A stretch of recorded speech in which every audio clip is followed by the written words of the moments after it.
guys. It is CF Awareness Day 9, which is insane. This month is like flying by.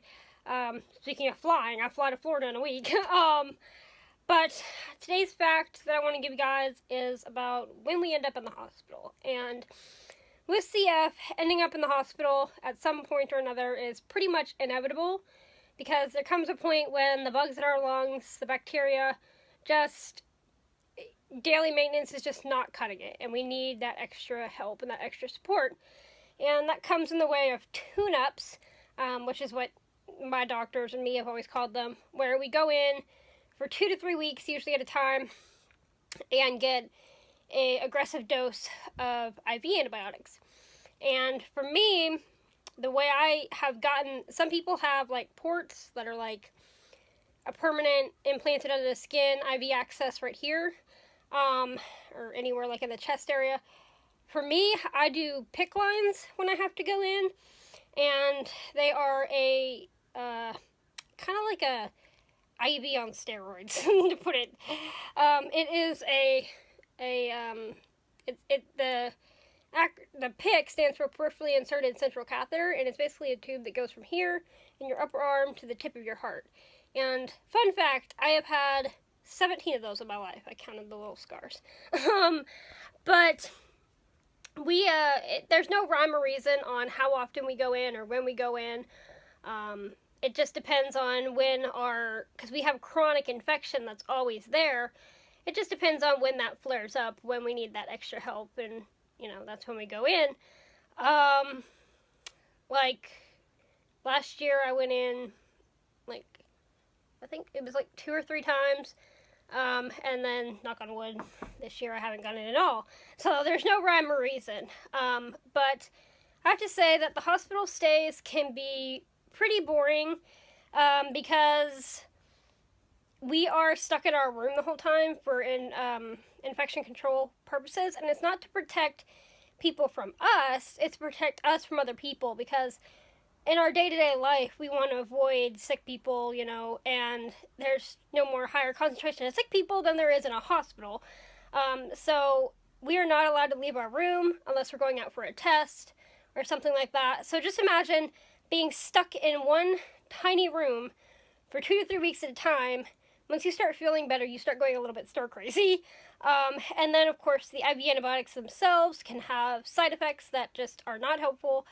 I know for me personally, an antibiotic called Nafcillin makes me really nauseous and really dizzy the first couple days I'm on it. So typically when I have to go in, the first couple days I feel worse than before I went in the hospital.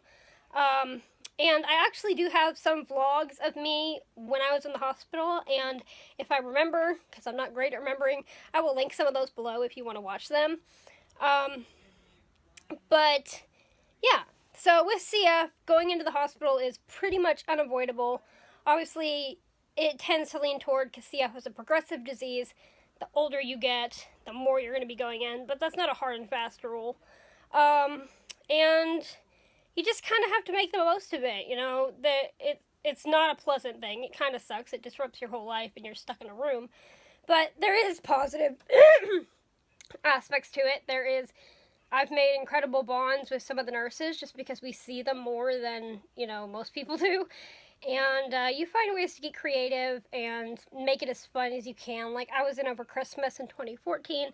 I made a big paper Christmas tree and taped it up in my room, and I put ornaments on it, and I made gingerbread men and hung them like streamers around the room. So you just make it fun as you can. And it is a part of CF life that I'm I wouldn't say used to, because it never really gets easier every time you have to go in, but it's a part of life that I accept, and I just try to make the most of it that I can. So that is today's fact on CFers and when we end up in the hospital.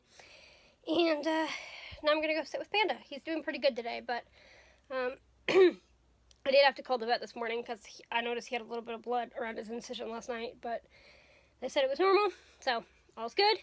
And I'm going to go sit with him and just chill. Hey guys, I realized I haven't vlogged since this morning, but I just got down to the barn, and it's pretty windy today, which I'm appreciative of, because it makes it not nearly as hot than if it wasn't windy. I don't know how well y'all can hear me though because of that, but I'll take it.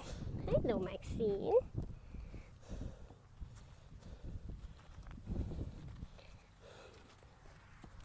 I think they're getting ready to be fed.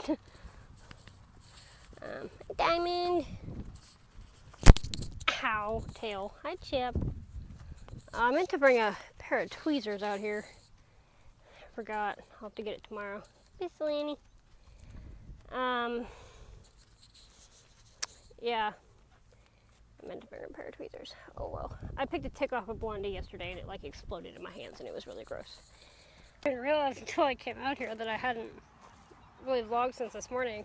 But basically I spent the whole day with Panda just trying to keep him calm because he's back to being his hyper self and I don't want him to be his hyper self. So there wasn't a whole lot to vlog.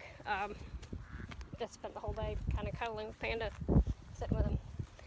And I came out here an hour later than I did yesterday, so it's actually 6 o'clock. And I think that was a good choice because the sun will start going down soon, so hopefully, don't hit me with your head, so hopefully I won't get as hot as I did yesterday. Don't think I'm going to do any work with him today though. Give him the day off. I might brush him. None of them are really dirty, but I don't know. We'll see. Hey guys, I'm going to go ahead and say goodnight. I just came back from the barn and I took Panda out. I think I need a tranquilizer for that dog. He is being way too hyper. And now I'm going to get on my treatment. I apologize for the lack of footage today, but there's just some days where I don't have much to vlog. Like, I literally sat with Panda almost the entire afternoon. So there really wasn't much to, you know, say. But, yeah. That's really it. So, thank you guys so much for coming along on my day today, and I'll see you guys tomorrow. Good night.